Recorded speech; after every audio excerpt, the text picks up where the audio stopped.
Brothers and sisters in Islam and humanity, Assalamu alaikum wa rahmatullahi wa barakatuh. May the peace, mercy and blessings of Allah subhanahu wa ta'ala be on all of you. Welcome to our show, Ramadan, a date with Dr. Zakir. I'm your host, Yusuf Chambers, and today we will be discussing and, inshallah, answering the question, when is fasting obligatory and exempted? Dr. Zakir, Assalamu alaikum wa rahmatullahi wa barakatuh. Wa alaikum assalam wa rahmatullahi wa barakatuh. Dr. Zakir, like I said, we have a mountain to climb tonight with this topic. I'm sure there are many people who will benefit from your answers tonight, inshallah. Inshallah. The first of those, is fasting obligatory upon all Muslims?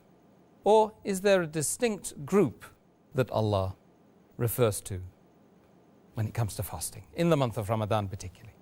Alhamdulillah. Wassalatu wassalam ala rasulillah wa ala alihi wa sahbihi ajmain.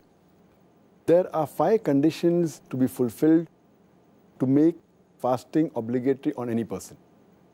Number 1 is he or she should be a Muslim.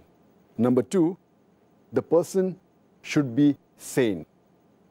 Number 3, he or she should have reached the age of puberty. That means he or she should be an adult.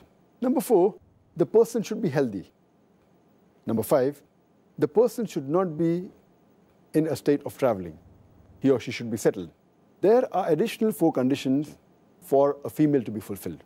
If it's a woman, if it's a lady, if it's a female, there are additional 4 conditions to be fulfilled to make it obligatory on her. Number 1 is that she should not be menstruating. She should not be in a position where she has postnatal bleeding. She should not be breastfeeding, and she should not be pregnant. So for a woman, if all these 9 conditions are fulfilled, then it becomes obligatory on her. And for the male, only the first 5 conditions have to be fulfilled to make it compulsory for them to fast in the month of Ramadan.